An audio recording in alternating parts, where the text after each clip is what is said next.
কবিতা আমি সেই মেয়ে, কণ্ঠে কলমে মিলি সরকার। আমি সেই মেয়ে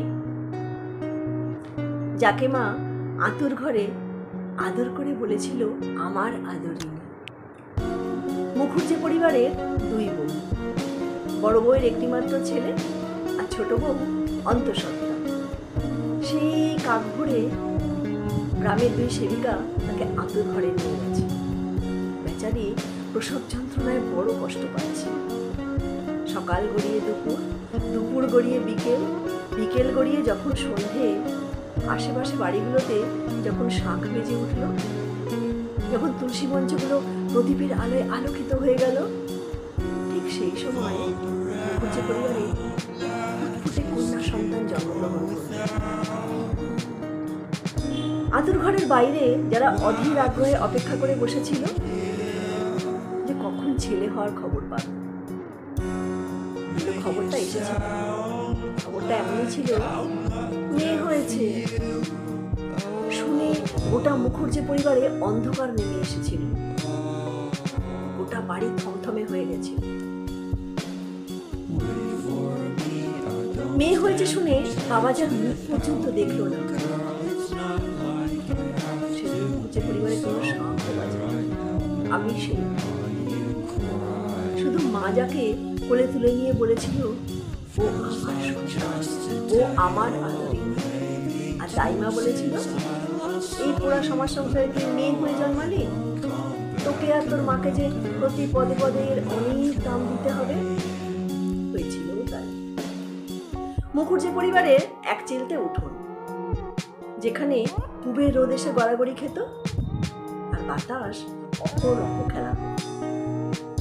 ঠিক সেই উঠোনেই যে মেয়েটি সারা দিন ধুলোবালি মেখে পড়ে থাকতো আর মাঝে মাঝে হাত দুটো বাড়িয়ে দিত একটু কোলে ওঠার জন্য, একটু আদর খাওয়ার জন্য। কিন্তু কেউ আসত না। মাই এসে যার ধুলোবালি মাখা মুখ পরিষ্কার করে দিত, বাড়িয়ে দিত হাত।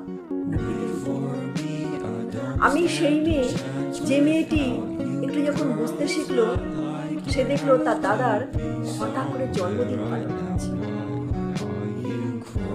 বড়রা সাজিয়ে গুছিয়ে দাদাকে খেতে দিয়েছে। মেয়েটি যখন আসনে বসতে গেল, তাকে তুলে দেওয়া বলল, ওটা তোমার নয়, ওটা দাদার। দাদার তো আর জন্মদিন। মেয়েটা ফেল ফেল করে মুখের দিকে তাকিয়ে বলল, আমার জন্মদিন?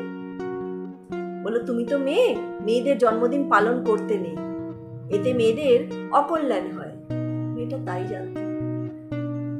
শুধু মা ডেকে বলেছিল, ওখানে যেও না, ওটা তোমার খাবার নয়, ওটা দাদার। মেয়েটা তৎক্ষণাৎ মাকে প্রশ্ন করেছিল, মা আমার নেই কেন? মা কোনো উত্তর দিতে পারেনি। আমি সেই মেয়ে যখন মেয়েটাকে বাড়ির বড়রা ঘরকন্যার কাজ শেখাচ্ছে, তখন সেই বাড়ির দাদা পাড়ার মাস্টারমশাই স্কুলে পড়তে যাচ্ছে।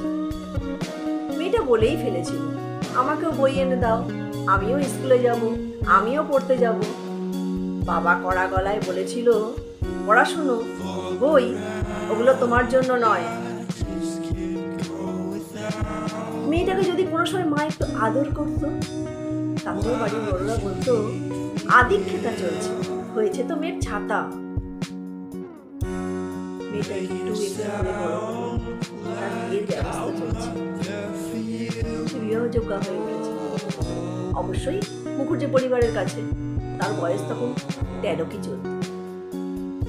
পাত্রপক্ষ আসছে, মেয়েটাকে সাজিয়ে গুছিয়ে তাদের সামনে বসিয়ে দেওয়া হচ্ছে।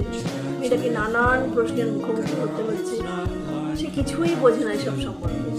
সে মাকে একটা প্রশ্ন করেছিল, মা বিয়ে কি? মা বলেছিল, বলেই বুঝবি।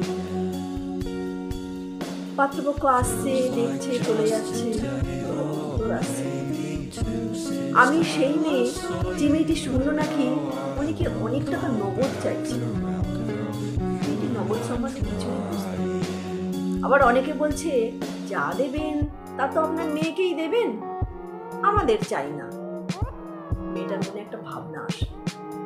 সে ভাবতে শুরু করে, কেন এমন হচ্ছে, তাকে ঘিরে কেন এমন চলছে। মেয়েটা তার মাকে প্রশ্নই করেছিল, মা কেন এমন হয়? মা বলেছিল, আপনি জানেন না রে, আমি কিচ্ছু জানি না। সেই একই প্রসব যন্ত্রণা, 10 মাস 10 দিনের সেই একই কষ্ট, তবু কেন এই ভেদাভেদ? সমাজ সংসার কেন আলাদা চোখে দেখে? মেয়েদের বেলা সব নিয়ম কেন আলাদা? যে পুরুষ তফাৎ করে মেয়েদের, সেই পুরুষও তো কোনো নারীর গর্ভ থেকেই হয়েছে, তার মাও তো কোনো নারী। আমার কোনো উত্তর নেই, শুধু বুকে টেনে নিয়ে বলেছিল, আমি শুধু এটুকু জানি, তুই আমার সন্তান, তুই আমার আদরের। বিশ্বাস করুন, সেদিন মার ব্যথা, যন্ত্রণা, কষ্ট পাওয়া সেই ফ্যাকাশে মুখখানি আমি দেখেছিলাম।